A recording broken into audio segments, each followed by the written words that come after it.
Welcome to the NdB Sunday Show with me, Chris Steyn, and political commentator Solly Moeng. Welcome on the Sunday Show, Solly. I'm so delighted to be here with you, Chris. Thank you very much. It's been such a dramatic week. President Cyril Ramaphosa's desperation to stop or at least delay his impeachment hearing. That court battle. What did you make of the arguments? Well, look, Ramaphosa is more concerned about his reputation, so-called reputation, and he seems to believe that his reputation is more important than Parliament's institutional independence and constitutional obligation to hold him to account, and which we know it shouldn't be. And I heard his spokesperson saying the president is trying to protect future presidents from what? From scrutiny by Parliament?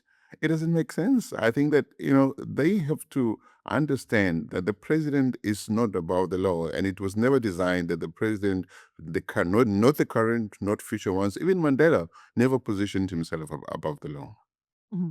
So ironically, he's so concerned about his reputation, but then he is not held in high regard. So many people are asking, what reputation is he trying to protect? What legacy? There's no legacy. Look, this is the same man who was introduced soon after he became president of the ANC in 2017 and ahead of 2019.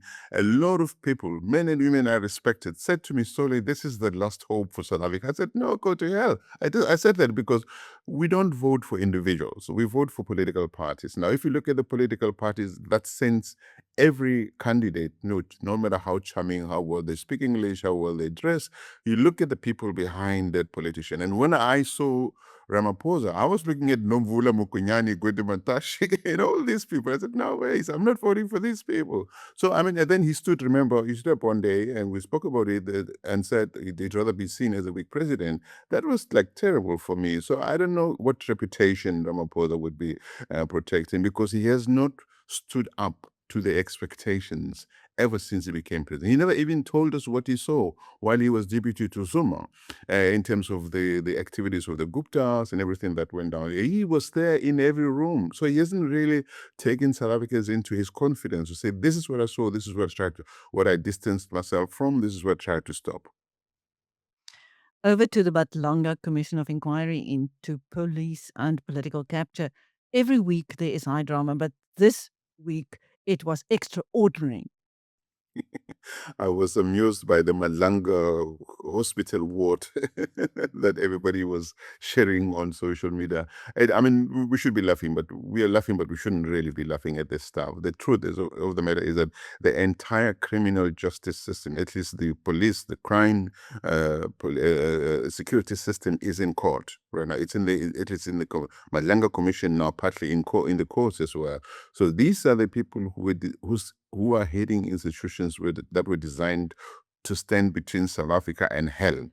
But instead, they are the ones who are being scrutinized for wrongdoing. IDAC, and we know that the leader of IDAC decided to, for some reason, became sick and hospitalized the day she was supposed to also appear. Now, it's her what do you call it? Her testimony is very important for this process, because we need to know, is she also on the side of the criminality in the institution that she leads, IDAC, or is she coming under attack by people who are now facing scrutiny? But it doesn't make sense for her, understanding what is going on and the role that she plays, to decide to hide. Padayachi came, the senior investigator in IDAC. We saw the kind of scrutiny came under, and how it was shown that a lot of what he was saying did not make sense for the role that he's supposed to play. Feroz Khan is still recovering.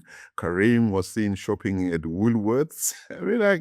And his lawyers, this guy seems to be believing lawyering up against South Africa's democracy, including the president. The president is lawyering up. These senior cops are lawyering up. People heading up, the criminal fighting bodies of South Africa are lawyering up, or basically doctoring up, because that's what it is, so that they don't have to face scrutiny and to say to South Africans, you are okay. Because we can't be okay when these people, when these institutions are being run by people who seem to be so much enmeshed with criminals, the underworld, and this money laundering, tax evasion, stealing of drugs, that maybe taking them back to the criminality inside has become so embedded in some of these institutions from what we've seen so far. So it's like, now who is there standing for the people of South Africa? Who is there to protect the democracy? Who is there to ensure that even the president understands that he is there for the people, for the constitution, for this fine republic? Well, apparently, Crime Intelligence Chief General Feroz and IDAC Chief Andrea Johnson are now out of hospital. Carrim was supposed to be in hospital, but as you said, he was seen shopping at Woollies. This Woollies shopping habit of people really proves to be their undoing. Look at Thabo Bester, spotted in Woollies 2 months after he was supposed to be dead. The Facebook rapists. And then Cat Matlala uh, sort of confessing that Woollies bags are his preferred way of transporting cash. Yeah, I used to work for Woolies. I miss those days because we'd be thinking about some really fine ideas to protect that brand against all of this. Clearly, it's a very attractive brand. People want to be seen at Woolies. They want to be seen running away from their hospital beds or wards into Woolies stores but it's absolutely crazy, isn't it? Woolies must be laughing this out. Now, if they were probably, what's that other brand, Nando's, I think they would be coming up with some really fine ideas to laugh it all off. But the truth is that these are serious issues. Okay, these are very serious issues. And I think there's going to be consequences for this. It's a very good thing, Chris, that this is not like the Sunday Commission. So there's this overlap between what is going on in the Madlanga Commission and what is going on in the courts. So these people they know that's why they're fearing, they're running away in all directions. They know there will be consequences. They know that everything they do is probably going to end up, even though the commission is not meant to send people straight to the courts on the basis of their testimony at the commission, but it's a good thing that there's this task force that exists that is meant to make recommendations for criminal charges against some of these people. I think General Khan and Ms. Johnson can't delay their appearance for much longer now. No, they can't. They shouldn't. They shouldn't be allowed to. I think that the Madlanga is absolutely correct to start subpoenaing people who don't want to appear in the court. She is also correct to say to the doctor that's supposed to have been taking care of Carrim. Now this doctor now is said to have escaped or gone on holiday or whatever overseas. But he is correct to say, you come and tell us what is going on. And I think every doctor that issues these very questionable medical certificates must be subpoenaed, and if they are seen to have fraudulently done so to undermine the criminal justice system, they must be made to pay. Nobody must be allowed to get away with this sort of thing. This is not a joke, really. This is very at the core of making sure that this democracy survives, and it cannot survive when its core institutions are undermined by the very people who are supposed to head and to protect them. You can't.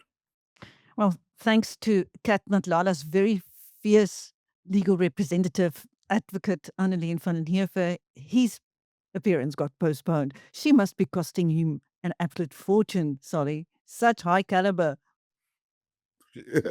Yeah, she was amazing. I don't know where they found that lady, but these people have lots of money. They have lots of money. Zuma was able to go on forever and forever and forever. I have no idea how much money they spent on legal fees. I mean, in some way, it shows that if you have the money, you can escape justice in South Africa. The poor people, there are people who spend like weeks and weeks and weeks in waiting for trial because they stole a loaf of bread. And these guys have stolen millions and millions, and these guys have been able to transfer money into bank accounts, spend money. I don't think everybody walks around with cash. You know what I'm saying?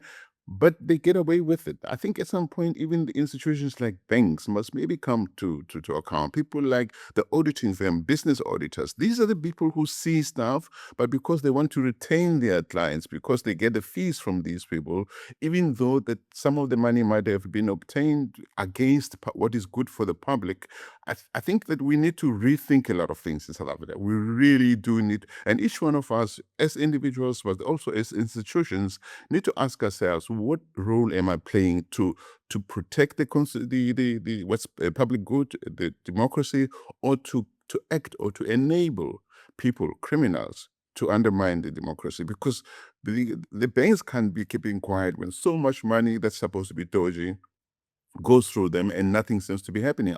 I mentioned to you, I'm a teacher at an overseas school. I get paid small amounts, but I kid you not, each time I get paid a small amount, I need to complete forms. The bank knows what is going on. It's not big amounts.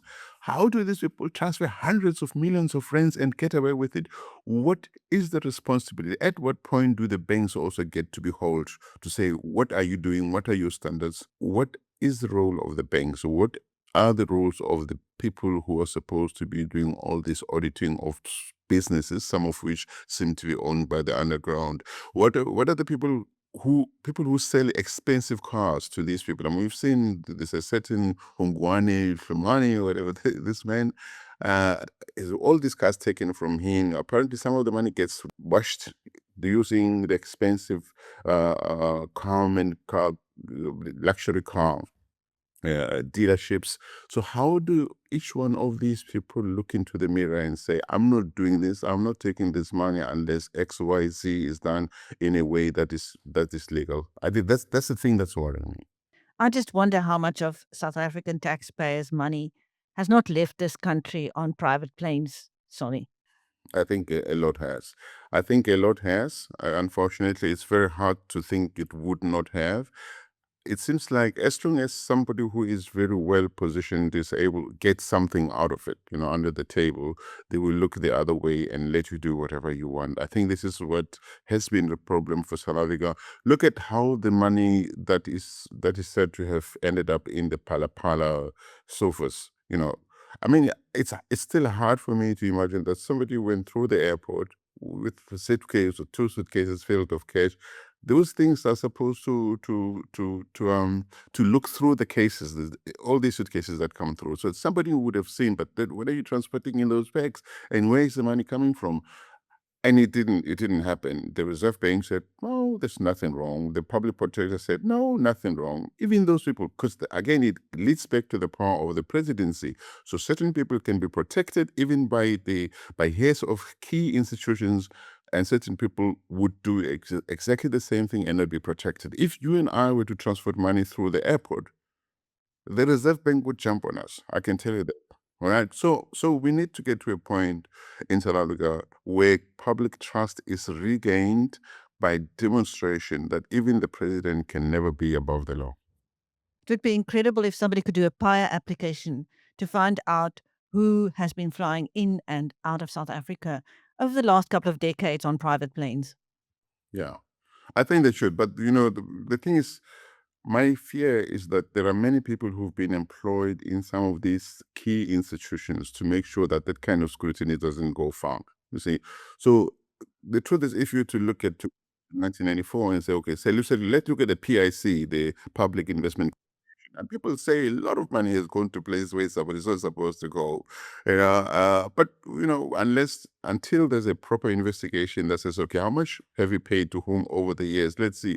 We're going to be surprised. So at some point, we're probably going to have to say, well, there are some things that we let go because they are old, not because we don't think something went wrong, but there's got to be consequences. I believe that we have to live in a country where everybody, irrespective of what rank and identity they hold, know that there are consequences. Everybody knows there are consequences if you walk above the law, if you behave, if you act contrary to the law, there will be consequences. We're not there yet. Too many. It's almost like it's an Orwellian animal farm of sorts. The law applies to some people, or some are more equal than others, and it's not right for a democracy that we hope to be building back in the early 90s. Solly, we've had another Mandela Day. Has that celebration become almost meaningless in the face of what has become of the country since he was president? Uh, what kind of leader can fill his shoes? Yeah, it's Chris, absolutely. I think that Mandela Day has become a day of charity where we go and paint people's houses and give them blankets and food, spend 67 minutes with them for photo ops. That's what it's become. We forget the legacy. Not only are we forgetting the legacy, those people, and Ramaphosa is one of them. Trevor Manuel is one of them. Cyril Ramaphosa, all these leaders who were there with Mandela in the early 90s are not standing up to say, please stop saying Nelson Mandela sold out. So young people who are angry, who are disappointed, by their unimproving material conditions, even worsening in many instances, are being allowed to go around saying it's because of Mandela. Mandela gave up too much. And people are not protecting Mandela. There is not a single leader, in my view, since the end of Mandela era who has lived up to the promise of Mandela. Okay, Mandela was there to say, it's not a world of winners take all, zero-sum games. We South Africans, we are one of the most diverse countries in the world. We have no option. We really don't have an option but to live together, to build together, irrespective of what. Race is our biggest fault line. And if it were up to me, I'd say no political party must play on race when it campaigns. We have to understand that we have to build this country. The wealth, the real potential of South Africa is in the diversity of our people, all of our people. We need a leader and a set of leaders who are able to set the tone from the front and live the values. So it's the values that Mandela aspired to: unity, living together, forgiveness, not forgiving crimes, of course, but ensuring that every South African child, irrespective of their religion, their creed, their gender identity, can aspire to be the leader of this country. Instead, over time, we've allowed the situation to develop that normalizes the abnormal. Say a little white blonde child, Afrikaans child, colored child should not dare to think they could be a leader. So I think we need to get to a point where we understand there are many areas of trauma in the South African community. There's trauma at personal level, there's trauma at group level, there's also trauma at national level.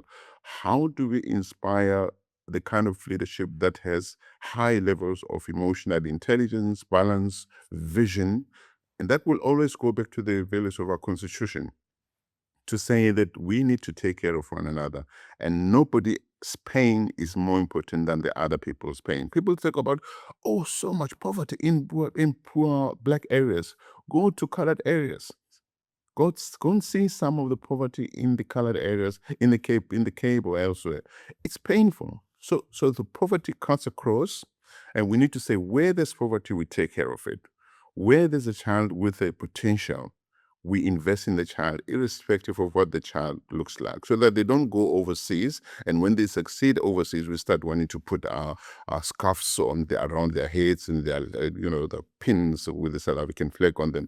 We need to build future South Africans who are built here and who will look back at this country, irrespective of whether they decide to go and live elsewhere in the future, which is their right, or to stay here, and to say, this is the country that made me who I am. And we're not doing enough of that. There's too much concentration on race. It must go. Solly, after a week like the one we have just had, what would be the message to South Africans? I think South Africans need to decide that what kind of country they want to live in. They must look at these things that are happening, especially these commissions, everything that's coming out. They must look at it not as entertainment. They must look at it as a mirror to say, this is what we have become. How do we not make sure it doesn't happen? And we must stop loving political leaders because they speak well, they dress nicely, they say all the nice things, often divisive stuff. We need to maybe go back and study the Constitution. Maybe think about a level of civil education that cuts across, not voter education, civil education or civic education that teaches people to understand how our institutions work, how our democracy works, and how fundamentally we all belong together. So we need to realize that it's almost like we've been living in some kind of political Ponzi scheme. We need to bring down the Ponzi scheme, and remember that each one of us, no matter what we look like, whom we pray, and whom we get married to, we belong equally. There is not a group of South Africans that belong to this country more than others. So that's the message. The message is, remember, this is your country, irrespective of what you look like. Nobody must tell you that you belong less than the others simply because of the way you look. Indeed. Thank you. That was political commentator Solly Moeng on the NdB Sunday Show with me, Chris Steyn. Thank you, Solly. A pleasure.